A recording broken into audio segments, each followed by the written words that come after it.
E aí, pessoal, bom dia, boa tarde já, né? Depende se você já almoçou ou não. A gente vai começar aqui a nossa live de hoje sobre o nosso relatório Privacidade e Pandemia. Vou dar mais um tempinho para o pessoal ir entrando. Quem vai fazer essa live hoje comigo é o Rafael Zanata, que é coordenador do nosso time de pesquisa no Data Privacy Research. O áudio está funcionando bem? Mandem comentários aí, por favor.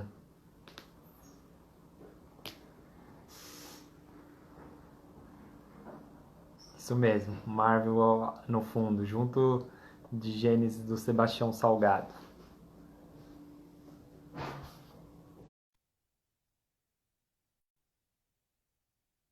Lá, boa.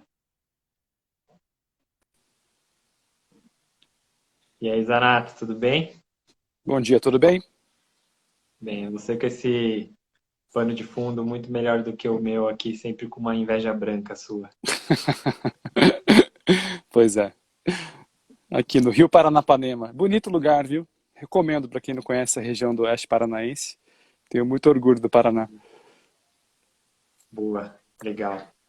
Bom, acho que o pessoal está entrando, dá mais uns minutinhos e aí a gente começa de fato a live. E aí, como foi a sua semana no meio da quarentena, Zanato? Corrida, né? É, a gente esteve junto o tempo todo online, né? Parecia até que a gente estava na mesma casa, né, Bruno? Porque semana de lançamento do relatório, semana de discussões intermináveis sobre dados, né? A gente vai falar um pouco disso hoje. Então, foi uma semana de muito trabalho para essa área nossa de proteção de dados pessoais, porque decisões políticas cruciais estão sendo tomadas agora e todo mundo tem a possibilidade, pelo menos, né, de opinar remotamente. Então, essa conectividade ubíqua é também uma chance de a gente participar da vida cívica, né? Não é porque a gente está isolado em casa que a gente Uhum.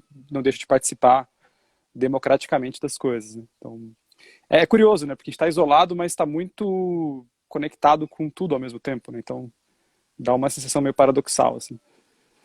É. A minha sensação é que eu tenho trabalhado umas 5 vezes mais do que eu trabalho normalmente. Bom, gente, vamos lá então. Queria primeiramente dar uma boa tarde aí geral, bom dia. Essa é uma continuidade das lives que a gente tem feito às sextas-feiras pelo Data Privacy Brasil. E o tema da live de hoje é o relatório que a gente publicizou na quarta-feira, o relatório chamado Privacidade e Pandemia, recomendações para um uso legítimo de dados pessoais do combate à Covid-19. Para quem tiver interesse, quiser acessar já o relatório enquanto a gente vai comentando ele está disponível no dataprivacybr.org. Aí você abre o site, vai ser a primeira coisa que vem no banner, que é um dos primeiros resultados mais robustos do nosso projeto chamado Os Dados e o Vírus. Então, para quem quiser acessar aí, a gente já coloca também Uhum. daqui a pouco aí nos comentários, dataprivacybr.org. Lá você vai achar esse relatório que a gente vai falar hoje. Dito isso, dando as boas-vindas, eu já vou passar a bola direto para o Zanata para ele falar um pouco como que foi esse processo, inclusive contextualizar aonde que se insere esse relatório no momento super importante, onde que a gente está vendo judicialização de algumas políticas públicas, bastante politização sobre o tema, e aí a gente começa a fazer o caminho dos achados do relatório nesse contexto brasileiro. Uhum. Bom, acho que muitos de vocês estão acompanhando discussões que são agora urgentes, né, sobre, por exemplo, o CIMI, né, o Sistema de Inteligência e Monitoramento do Estado de São Paulo, projetos que aconteceram também em Pernambuco, no Rio de Janeiro. Existe uma proliferação, né, de projetos de cooperação para uso de dados no enfrentamento da Covid, que tem amparo numa lei federal, na Lei 13.979, né, de fevereiro. A gente falou dessa lei numa live 2 semanas atrás, né, Data Privacy Brasil. E agora, como a gente tinha anunciado anteriormente, né, a gente entra no momento agora em que, uma vez que esses projetos estão de pé, começa uma intensa discussão e eventual judicialização sobre os limites desses projetos. Porque eles são, de fato, muito delicados, né? Eles estão ali numa formatação jurídica precária. Então, a Lei 13.979, ela diz muito pouco, né, sobre proteção de dados pessoais ou sobre o uso dos dados no regime compartilhado. A gente tem o Regulamento Sanitário Internacional aprovado no Brasil, né, o Decreto 10.212 de janeiro, que traz ali alguns parâmetros para a proteção de dados pessoais, finalidade, descarte, anonimização sempre que possível, mas a gente tem visto uma dificuldade do gestor público de implementar isso na prática e um problema muito grande de transparência, né, de falta de documentação técnica, de falta de apresentação desses projetos de forma transparente, do modo assim até radicalmente diferente do que a gente tem visto em experiências internacionais. Então, a gente começou em março um projeto chamado Os Dados e o Vírus, que vocês podem acessar a informação desse projeto lá no dataprivacybr.org, né, tem lá a página do projeto, como o Bruno disse, que foi um projeto baseado em 3 pilares. Então, primeiro, a gente se preocupou em sistematizar diariamente normas, resoluções de autoridades de dados pessoais sobre o assunto e notícias que estavam relatando projetos em Israel, na Coreia do Sul, em Singapura, na Itália, né? A gente conseguiu sistematizar isso de forma bem abrangente e produzir páginas e páginas de informes da nossa equipe de pesquisa que a gente consumiu internamente e que a gente pretende depois abrir essa base de dados para vocês. Depois a gente conseguiu um recurso internacional com uma ONG dos Estados Unidos, chamada Access Now. É uma ONG muito respeitada, promove a principal conferência de direitos digitais do mundo, chamada RightsCon, que esse ano, infelizmente, foi cancelada, como todas as outras conferências que estavam previstas.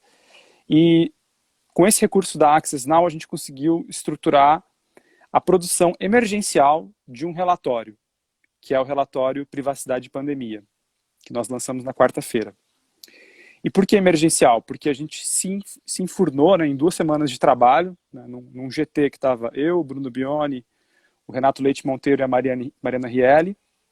A gente sistematizou essas pesquisas que nós tínhamos feito, né, e a gente conseguiu chegar numa produção de um conjunto de recomendações para os gestores públicos, de passos que eles precisam seguir para que o uso seja legítimo, e o atendimento de princípios, né, que a gente vai explicar quais são eles, esses 10 princípios, que devem informar necessariamente qualquer construção de política de cooperação para o uso de dados no enfrentamento à Covid, se essa cooperação tiver o objetivo de ser legítima. É isso que a gente está argumentando, que a Lei Geral de Proteção de Dados Pessoais, o fato dela entrar em vigor em agosto, ou o fato dela possivelmente ser postergada para 2021, de modo algum impede a adoção dos seus princípios, do artigo 6º, e de modo algum impede o diálogo entre as fontes para que essa ideia da proteção de dados pessoais, que estava ali difusamente esparramada na Constituição, no Código Civil, no Código de Defesa do Consumidor, no Marco Civil, no Decreto 212, a gente consiga sistematizar isso, né, e apresentar como que esses princípios têm efeitos práticos agora em 2020 para a tomada de decisão. Então, o segundo pilar desse projeto foi a produção desse relatório, que a gente está muito feliz que a gente conseguiu colocar ele no prazo correto, né, Bruno? A gente tinha se programado no final de março para soltar no dia 15 de abril, e a gente conseguiu publicar no dia 15 de abril, então cada dia importava muito, né, porque a gente está vendo dia após dia desdobramentos dessas discussões. E agora o terceiro pilar a gente vai soltar 8 informes, que são os informes dos dados e o vírus, nas próximas 8 semanas, sistematizando as polêmicas que aconteceram na semana e como que elas dialogam com o nosso relatório. Então, por exemplo, 2 polêmicas que aconteceram já essa semana, que são notáveis. Uma é o posicionamento do governo federal, do Bolsonaro, junto com o Marcos Pontes, recuando, né, da política que estava sendo costurada dentro do MCTIC, junto com as operadoras de telecomunicações, para montar análises cartográficas e mapas de calor com base em dados de geolocalização. Isso teve repercussões claras na esfera pública. O ministro de Estado falando que era preciso precaução e cuidado com a privacidade, e o governo federal indo contra uma tendência que era estruturar essas políticas pelos governos de Estado. Segunda polêmica é o ingresso agora do Ministério Público dentro de uma ação popular movida por um cidadão em São Paulo contra o CIMI, o Sistema de Monitoramento de Inteligência. O áudio agora, a sua voz está falhando. Falhou? Voltou agora? Retomar?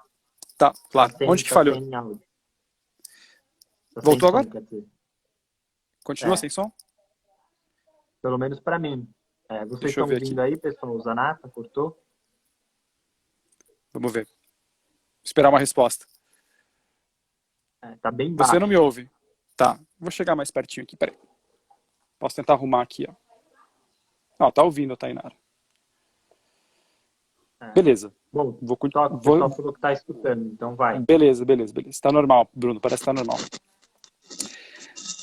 E essa polêmica do Ministério Público de São Paulo, que foi provocado por essa ação popular, né, que é uma ação que contesta a legalidade do CIMI, né, alegando que existe uma violação aos direitos fundamentais, ligando inclusive com o Regulamento Sanitário Internacional, em que teve agora uma repercussão, inclusive, que o caso foi para o STJ. O STJ, às pressas, eu não consegui ler a decisão da ministra Laurita, mas parece que houve um posicionamento de que o judiciário não poderia derrubar a política do governador Dória em São Paulo.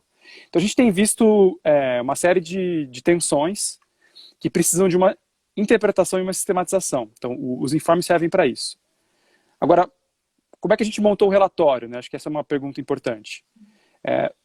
O relatório, a gente teve um grupo de trabalho em março.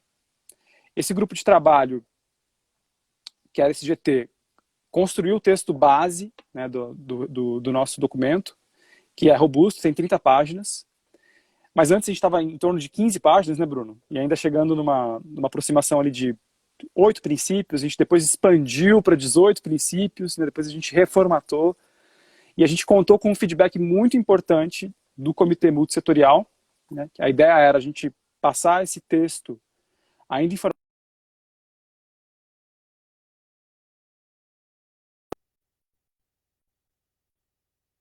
E depois da reação deles, a gente conseguiu aprimorar o texto. Então a gente teve alguns membros que optaram por não revelar a identidade, e isso era uma opção que nós demos, porque não necessariamente a gente está vinculando as instituições dos participantes do nosso relatório.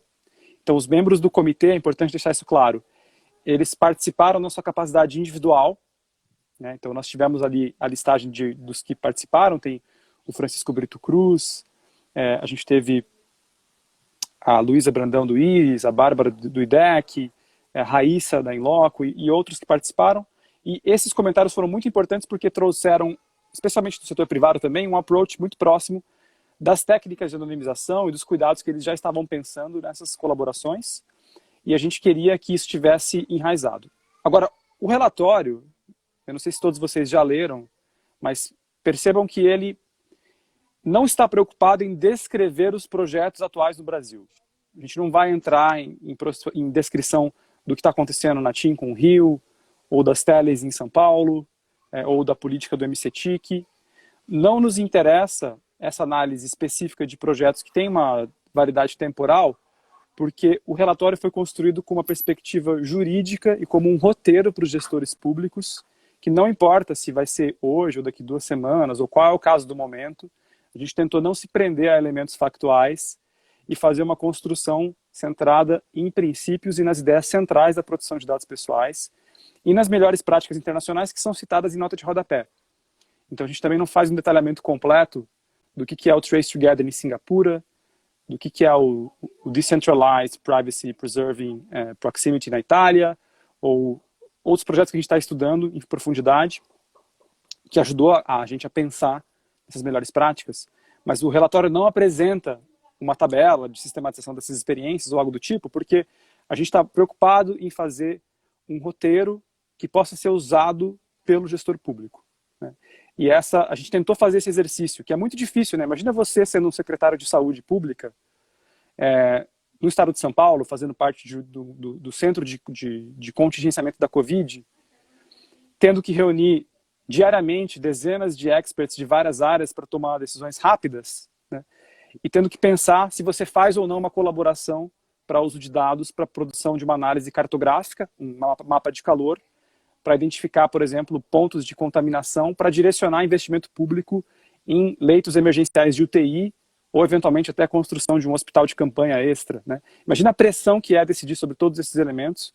Imagina a dificuldade que é ser um gestor público nesse momento. Então, a gente tentou se colocar num exercício de alteridade, se colocar um pouco no papel desse gestor e tentar até mesmo facilitar o trabalho dele, dando um roteiro, né, das melhores práticas de proteção de dados pessoais, até para reduzir o custo de pesquisa desse gestor público, né, que teria que mobilizar ali uma equipe para montar como é que ele iria fazer, quais seriam as melhores práticas. Então, a gente tentou suprir essa lacuna num contexto em que a gente não tem uma autoridade nacional de dados pessoais fazendo isso. Então, essa é a conjuntura do relatório e a razão de existir dele. Sim, e aí, galera, já entrando agora um pouco na substância, até complementando algumas coisas que o Zanata já colocou, para quem é esse relatório, né? Uma primeira pergunta que vem sendo feita por jornalistas, por várias pessoas que estão consumindo isso. A gente tomou cuidado de, inclusive, colocar o termo no plural, para agentes decisórios. Então, não é simplesmente só o gestor público, mas também quem vai estar, por exemplo, numa grande empresa de telecomunicação, numa empresa de tecnologia, que vai costurar esses acordos com o próprio gestor público, para saber justamente como procedimentalizar esse acordo e se deve ou não ser feita a medida de um eventual compartilhamento de dados ou de acesso a esses dados.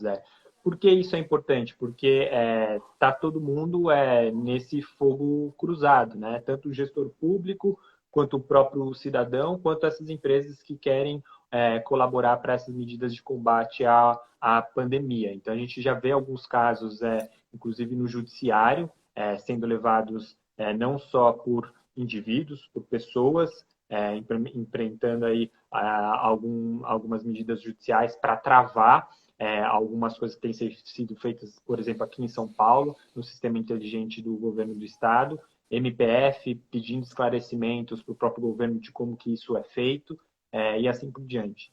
Dentro desse contexto, o relatório ele serve para o quê?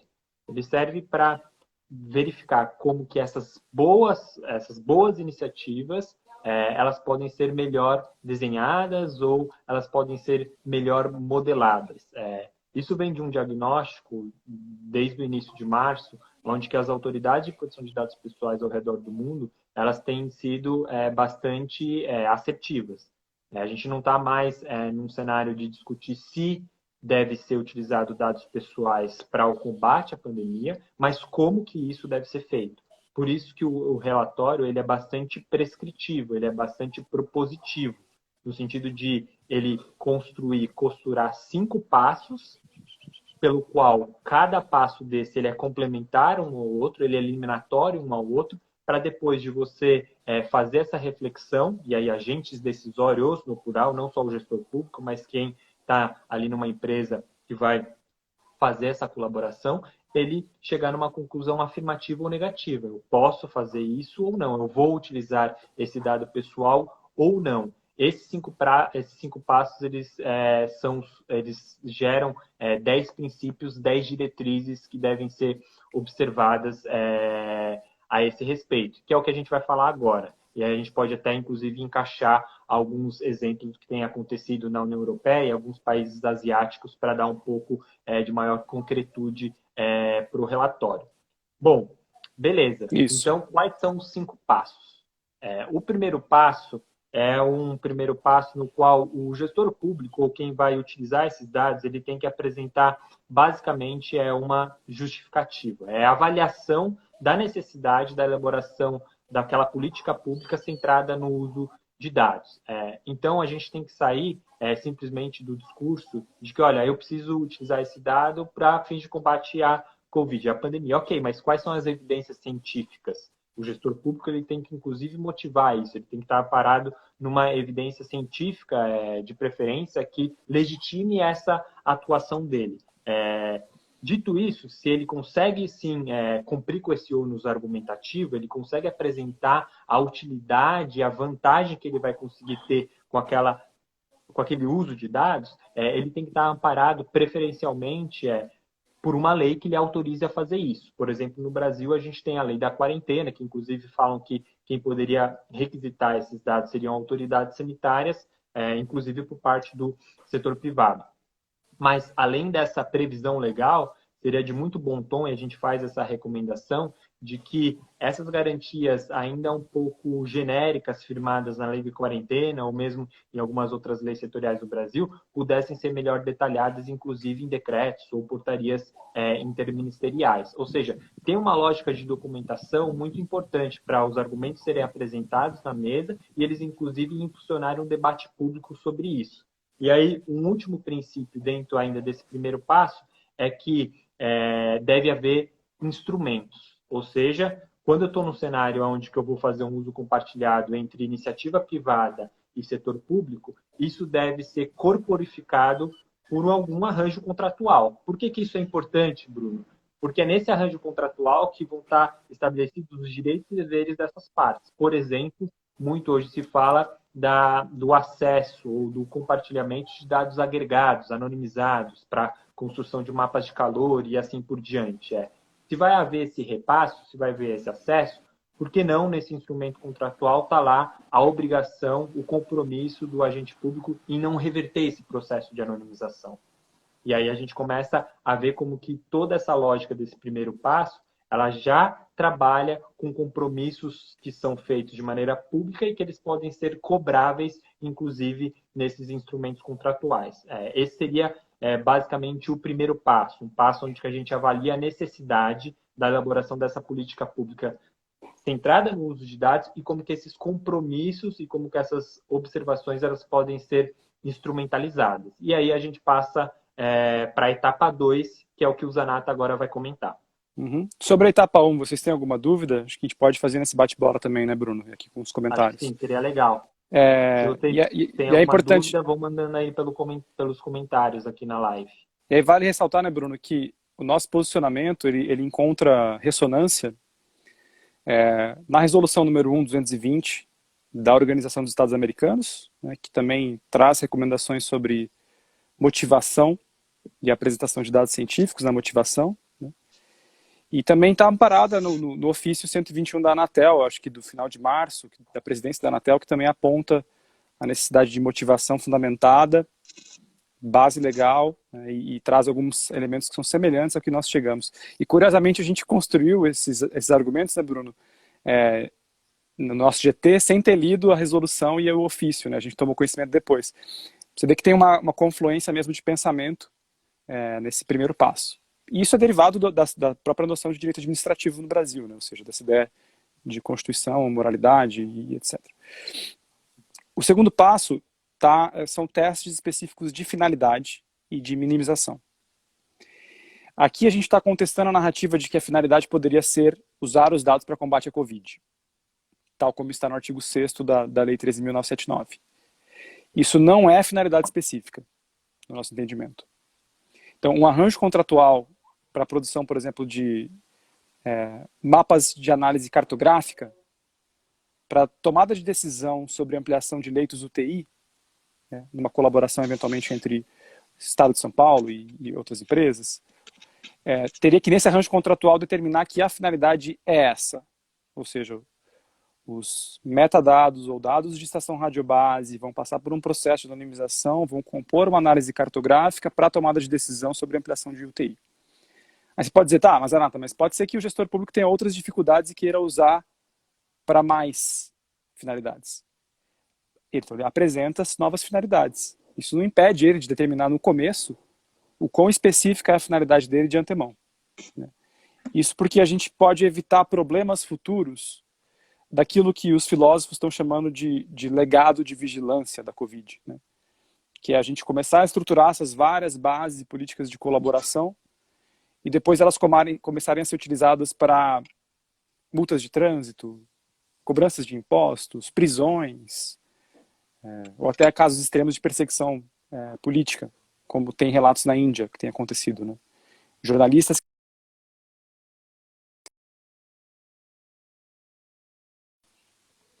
e que estão tendo ordens de prisão estruturadas com base em arranjos de cooperação de dados. E a Índia é mais dramático ainda porque eles têm o Aadhaar, o maior sistema biométrico do mundo, né? Então, são coisas desse tipo que a gente quer evitar e a finalidade é crucial para a gente fazer essa amarração. Porque a gente consegue contestar usos posteriores que não estão relacionados à finalidade. Então, isso é muito importante, é importante esse exercício de pensar claramente o porquê e a finalidade específica. O segundo princípio dentro desse passo é o processo de minimização, ou seja, é esse esforço de pensar os dados que eu estou coletando, eles de fato estão na menor quantidade que eu preciso, né? Então, uma discussão semelhante aconteceu na Singapura, por exemplo. Quando eles fizeram a maratona para a construção do Trace Together, que é um protocolo aberto de análise de contatos, rastreamento de contatos, eles debateram quais eram os tipos de dados que eles precisariam, né? E a opção pelo dado de localização, que era possível obter pelo aplicativo, foi descartado. Não foi coletado nem geolocalização, nem device ID, nem estação radiobase. Porque o que importava para o Trace Together, para a finalidade específica de análise de contatos de pessoas com mais de 2 metros de proximidade, é a atribuição de um ID aleatório, né, protegido por chave criptográfica, que é gerado por uma emissão de Bluetooth. O seu dispositivo gera esse sinal, ele troca as chaves, né, de IDs e registra no aparelho, não manda para o servidor, e depois, a pessoa estando infectada, ela dá o consentimento, e aí o Ministério da Saúde consegue acessar o servidor local do dispositivo, onde está o registro da base, e identificar, então, com quais dispositivos teve essa troca, ou seja, quais foram as outras pessoas que poderiam chegar ser contatadas, né, porque tiveram contato com alguém infectado. E aí existe uma lei federal na Singapura que determina em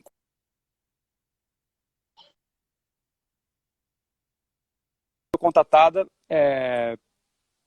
pode ser abordada pelo Ministério da Saúde. Então, foram várias escolhas específicas e houve a minimização.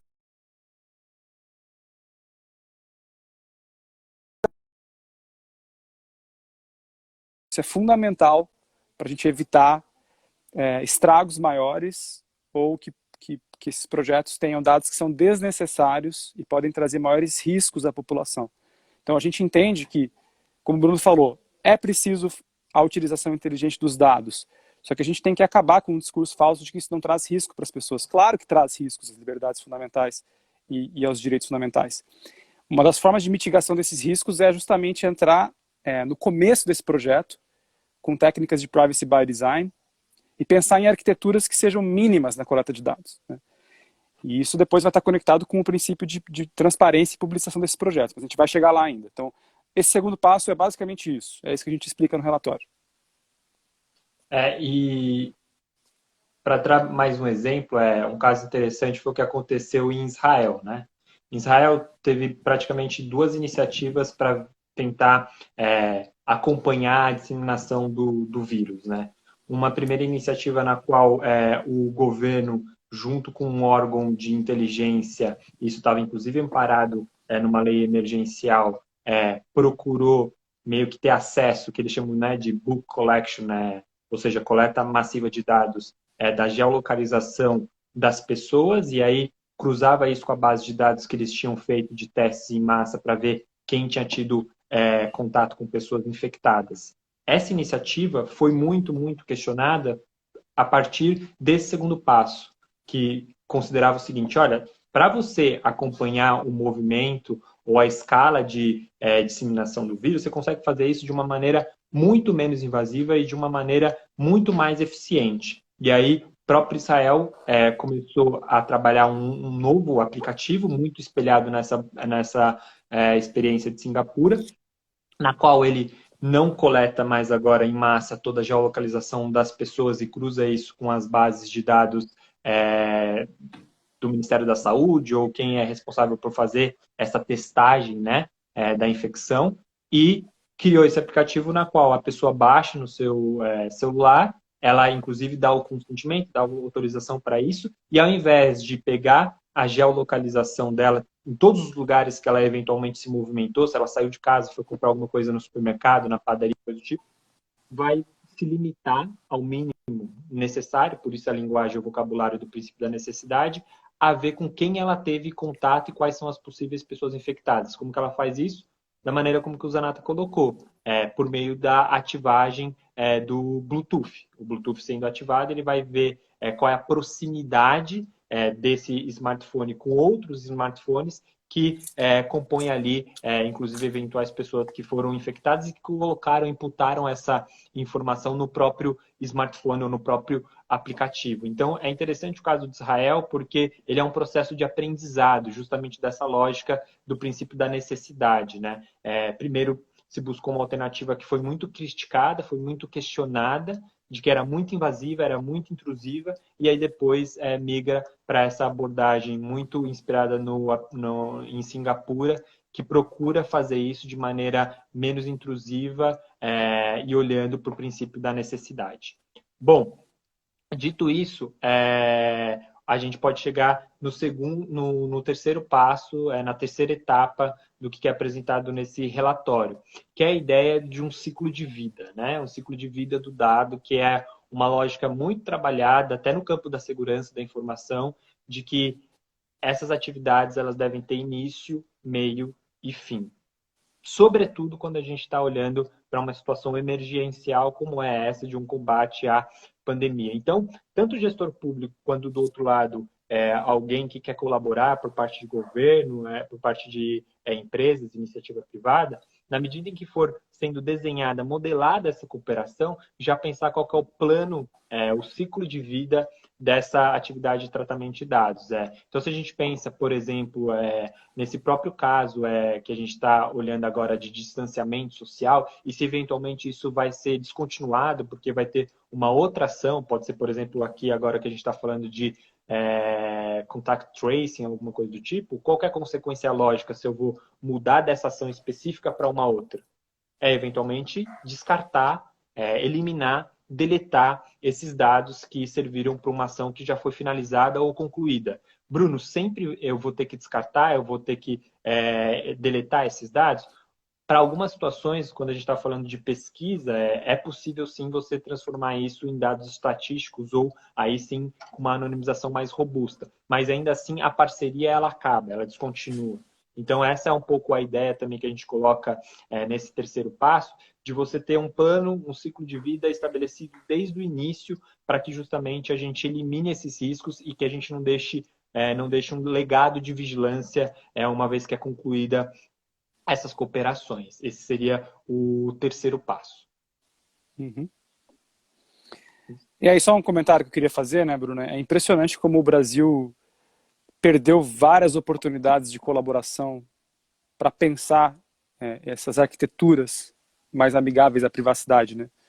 Por exemplo, Singapura montou esse hackathon em fevereiro. A Itália está numa discussão agora com mais de 130 cientistas, programadores, ativistas, desde o começo de março, né, para construir esse protocolo, né, de Privacy Preserving Proximity. Né. E o Brasil, mesmo tendo uma cultura de TI muito forte, mesmo tendo uma cultura de software livre forte, uma cultura de dados abertos forte, ou seja, tem massa crítica, inteligência, pessoas que poderiam colaborar, o que não houve foi iniciativa governamental de juntar essas pessoas, né, de criar esse hub de colaboração. Né? Então, a gente, de fato, está... Nesse ponto é muito claro, assim, se a gente olhar as notícias e ver a situação brasileira, como a gente derrapou nesse ponto. E isso nos prejudica, porque agora, enfim, as soluções tendem a ser muito imediatistas, fazer com que tenha, e aí a gente começa a entrar nesses becos complicados.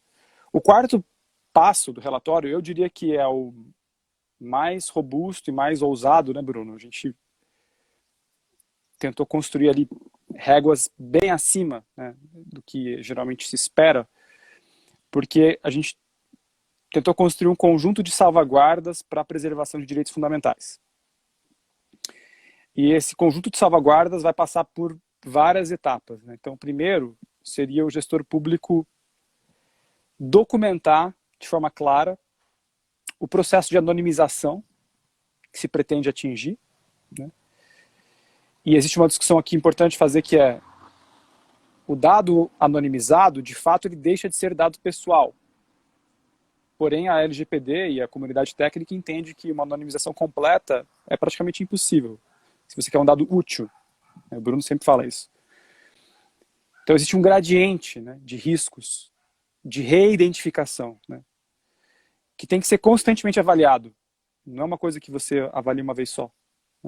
É um processo constante porque ele é dependente da evolução das técnicas disponíveis e conhecidas para reidentificar.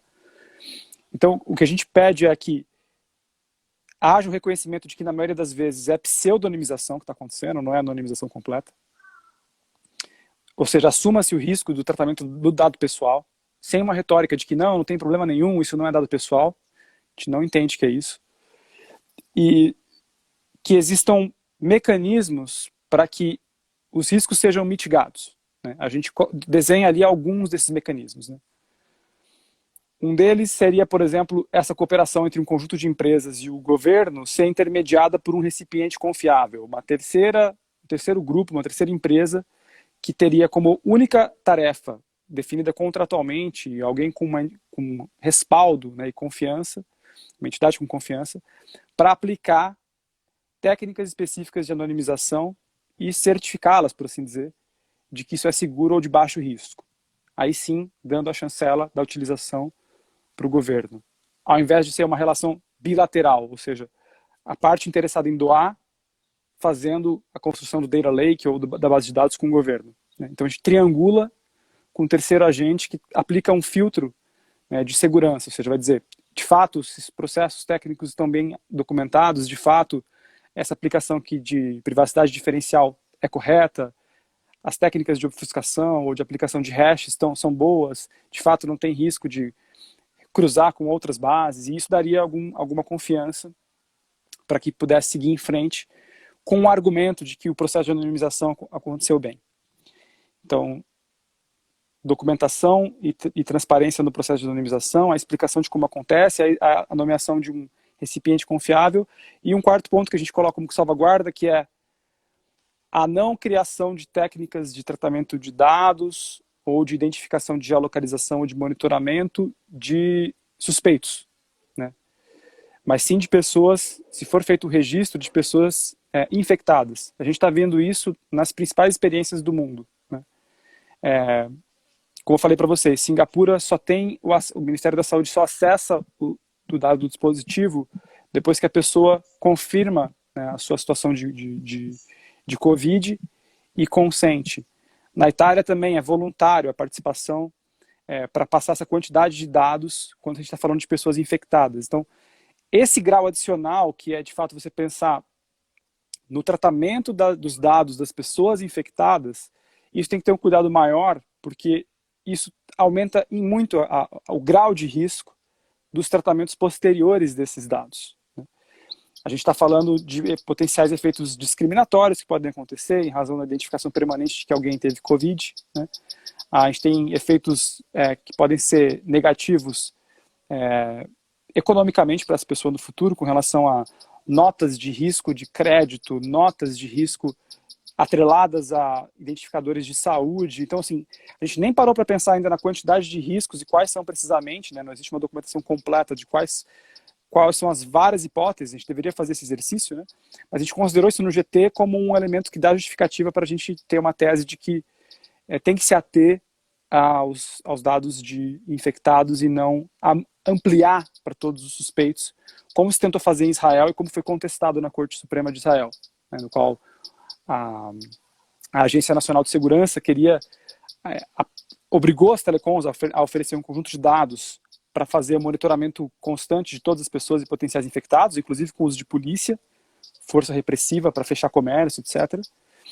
E a Corte de Justiça delimitou para ações específicas em que a força policial pode ser aplicada para aquele que está infectado e está descumprindo, né? Isso é muito diferente.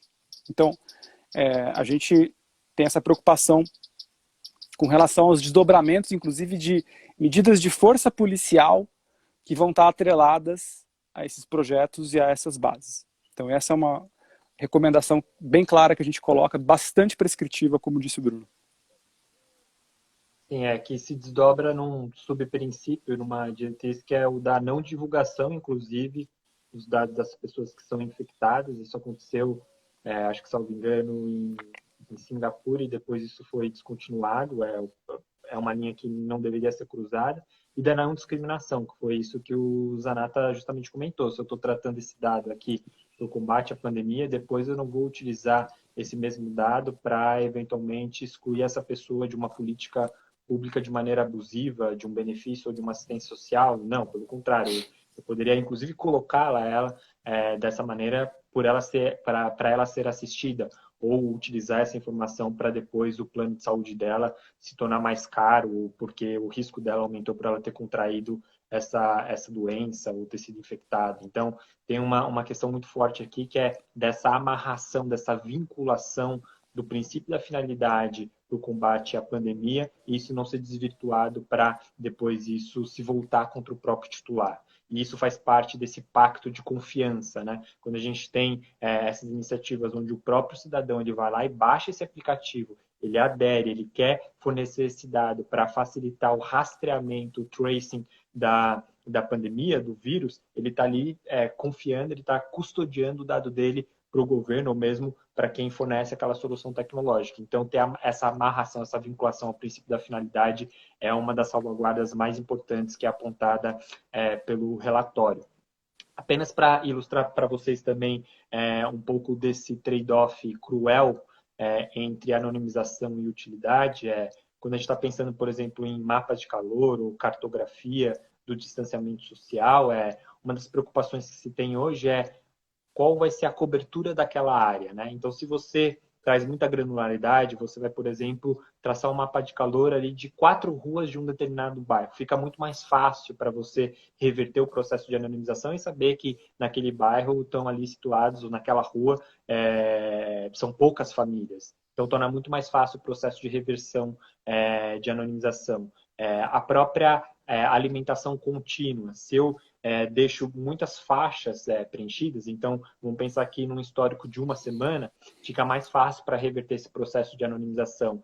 Então, diminui-se inclusive os intervalos temporais pelo qual é feito esse mapa de calor ou essa cartografia. E aí é sempre esse trade-off, porque se eu diminuo a granularidade, se eu diminuo o intervalo temporal, eu perco utilidade na construção dessa base de dados, porque ela vai estar preenchendo ali um espaço menos populado ou uma faixa temporal menos contínua. Então, realmente traiçoeiro isso, e isso precisa ser documentado de quais são as técnicas de anonimização para daí a gente saber se isso é resiliente ou robusto o suficiente. É por isso que a gente toma esse cuidado de utilizar o termo pseudo-anonimização a todo momento no relatório. E aí a gente vai para o último passo. Só um último ponto que eu queria falar, Bruno. Desculpa interromper. Foi. Só um último caso, uma última nota que é importante, que mesmo em países, por exemplo, tem se falado muito sobre a experiência dos tigres asiáticos, né? Sobre Coreia do Sul, sobre Singapura, como exemplos exitosos. Mas mesmo nesses projetos há riscos, né? Por exemplo, tem uma matéria muito boa que saiu no Wall Street Journal ontem, chamado Why COVID is Eroding Privacy, que eles documentam, tem os repórteres que estavam lá em Seul, entrevistaram pessoas em alguns prédios, pessoas que estavam como suspeita de Covid, e como o governo tinha esse mapeamento de geolocalização e ele publicava numa plataforma aberta o dado agregado do tipo, existe uma pessoa de 60 anos nesse bairro suspeita de Covid, a gente tem relatos de pessoas que sofreram ameaça de vizinhos, porque os vizinhos começaram a juntar Lé com Cré, ou seja, bom, só tem uma pessoa acima de 60 aqui nesse prédio, né? Então a gente sabe quem é, né? E aí começou um processo de intimidação.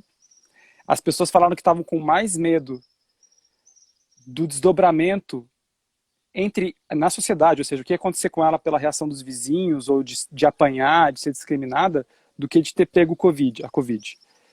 E a gente tem visto relatos muito bizarros no Brasil, né? Por exemplo, não sei se vocês viram as matérias de enfermeiros em São Paulo que estão sendo agredidos no metrô, em pontos de ônibus, profissionais da saúde, porque a população sente medo, acha que o enfermeiro necessariamente tem a Covid, e aí começa um processo de intimidação. Então, essa mistura do medo com as pulsões violentas, né, que são muito atreladas ao medo, é um ponto fundamental para a gente pensar tudo que pode acontecer, porque mesmo técnicas que às vezes parecem muito seguras, podem ter esse tipo de desdobramento. Então a gente faz questão de colocar esse dedo na ferida e apontar isso.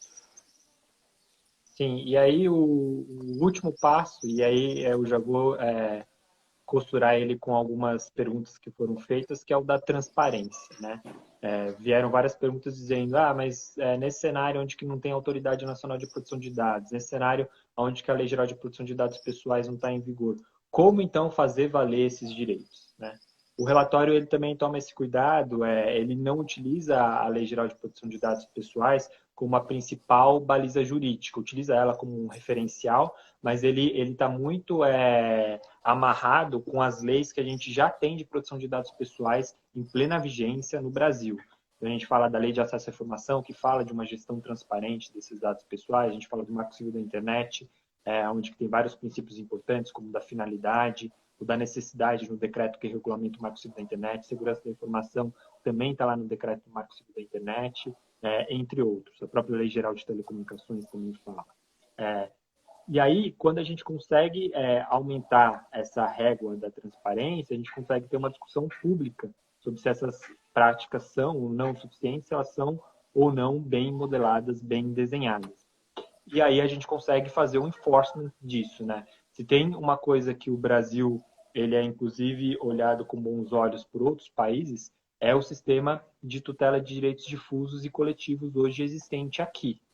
Então, se eventualmente é necessário a própria Defensoria Pública, o Ministério Público questionar algumas dessas medidas, há uma via rápida de acesso ao Poder Judiciário para isso. Então, a gente não está desamparado por conta da ausência da autoridade. A gente poderia estar melhor? Com certeza. Se a Autoridade Nacional de Proteção de Dados Pessoais estivesse aqui, ela poderia ter feito um relatório sobre privacidade e pandemia e poder procedimentalizar a maneira como que isso deveria acontecer. Isso ia trazer muita segurança jurídica, inclusive para o gestor público, inclusive para as empresas. Eu teria ali um documento feito por quem tem a expertise institucional para isso e que tem um mandato legal conferido pela Lei Geral de Proteção de Dados Pessoais, só que a gente não tem isso. Então, tem dois cenários possíveis aí para o enforcement.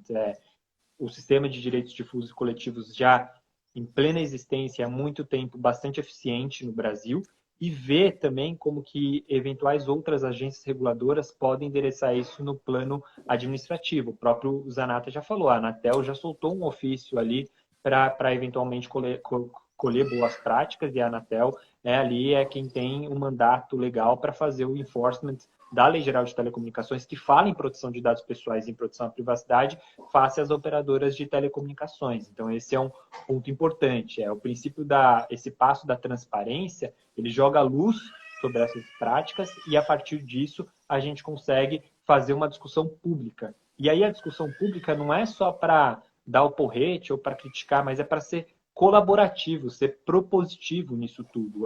Se a gente tem, por exemplo, esses testes ou essas práticas de anonimização sendo publicizadas, nada impediria, por exemplo, da universidade contribuir e falar, olha, tem uma outra tecnologia, tem um estado da arte aqui mais avançado, porque eu venho fazendo isso nos laboratórios, convidar as universidades para hackathons ou para maratonas onde que eles vão estressar essas técnicas e assim por diante. Então, a gente está no momento em que esse passo da transparência ele pode gerar uma sinergia muito importante entre a sociedade e reforçar esse lastro de confiança pública. E aí, quando a gente fala de confiança pública, a gente fala, inclusive, dessas tecnologias serem preferencialmente de código aberto.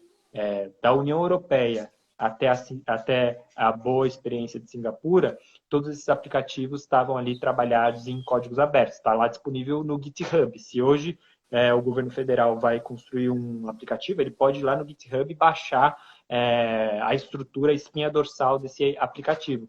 Por que é importante ser código aberto, né? Para quem não está familiarizado? Porque você consegue inspecionar as linhas do código do aplicativo, como que ele funciona.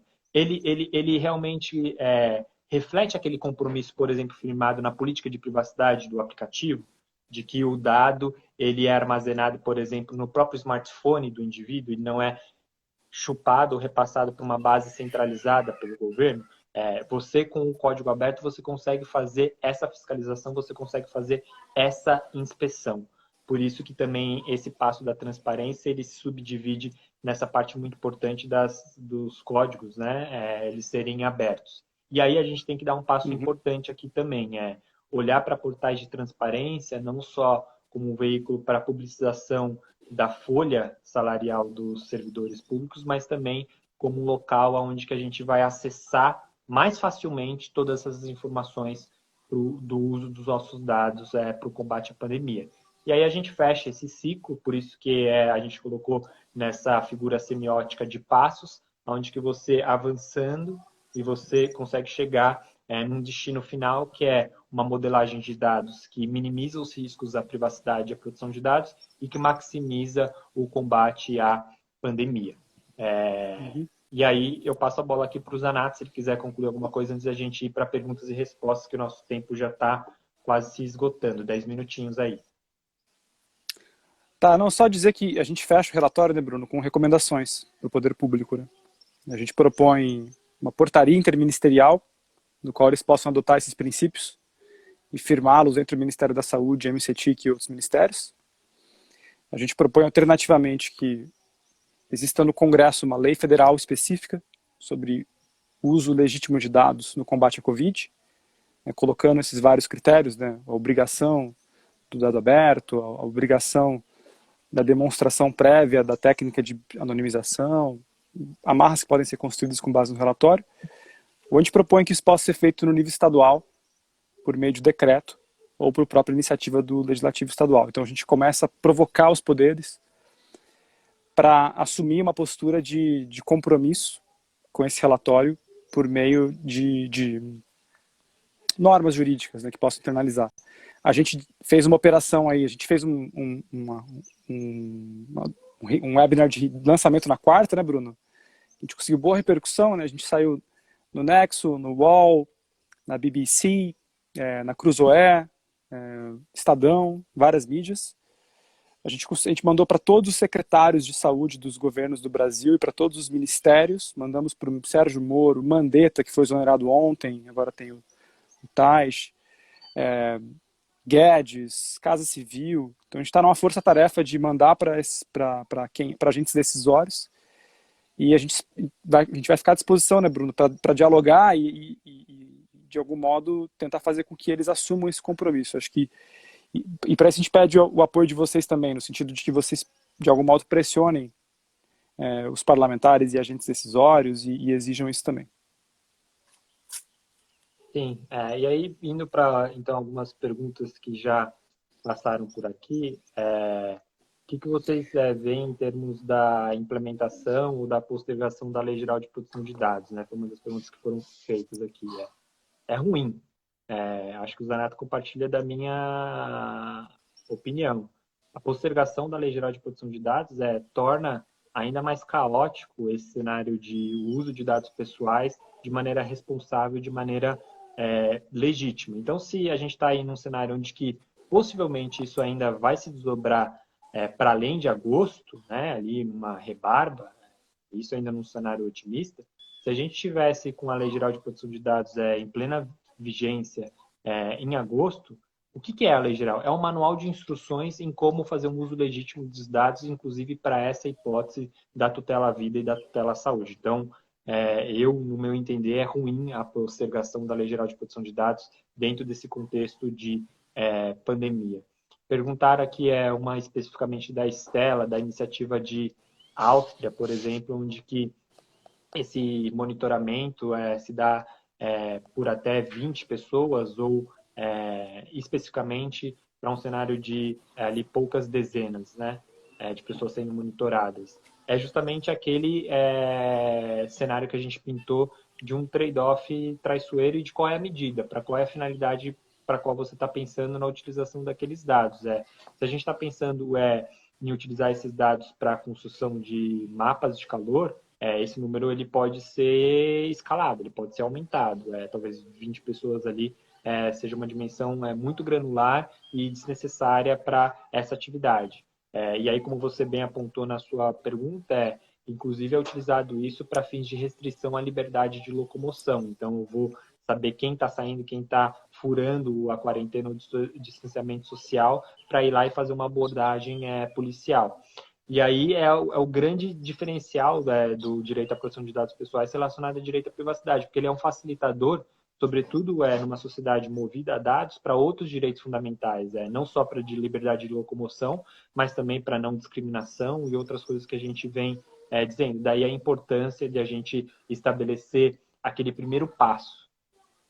Por que que você precisa fazer isso? Essa é a maneira realmente mais eficiente do combate à pandemia nesse momento, nessa curva, nesse estágio? Ou não? Isso não é necessário agora. Eu consigo restringir menos direitos e liberdades fundamentais utilizando outras técnicas, como é, por exemplo, o que a gente está vendo aqui no Brasil. Ainda não se escalou para um nível muito maior de restrição de direitos e liberdades fundamentais, porque no estágio atual parece, essas são as evidências científicas colocadas, que distanciamento social seria uma maneira eficiente e menos lesiva para essas nossas liberdades fundamentais. Uhum. Quiser complementar, Isa? Não, eu queria, na verdade, mandar um abraço para a Estela Aranha, OAB do Rio de Janeiro, que está fazendo um trabalho incrível na disputa pela postergação da LGPD, né, e na provocação de vários agentes importantes, Ministério Público Federal e outros que se manifestaram. Eu vi que o Danilo Donedo estava com a gente também. O Danilo também é do berço da UERJ e é um acadêmico, professor que é referência para todos nós, e também tem publicado textos e disputado ali a esfera pública sobre a importância da proteção de dados pessoais no enfrentamento da Covid. A gente está numa guerra de discursos, né?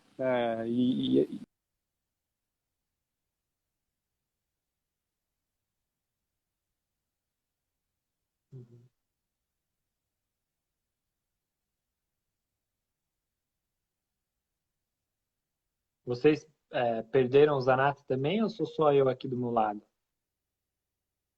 Puderem mandar um comentário? Não sei, acho que para mim a conexão dele travou.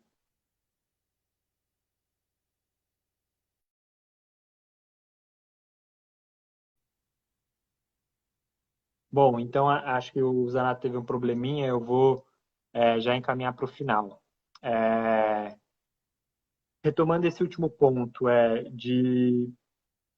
o relatório, ele não é de nenhuma forma para ser lido como uma visão xiita de proteção de dados pessoais ou privacidade. Pelo contrário, a gente quer fazer uma discussão informada. E aí, aquele último passo da transparência, eu acho que ele é o mais crucial e sensível para isso. A gente precisa ter uma discussão pública dessas políticas públicas.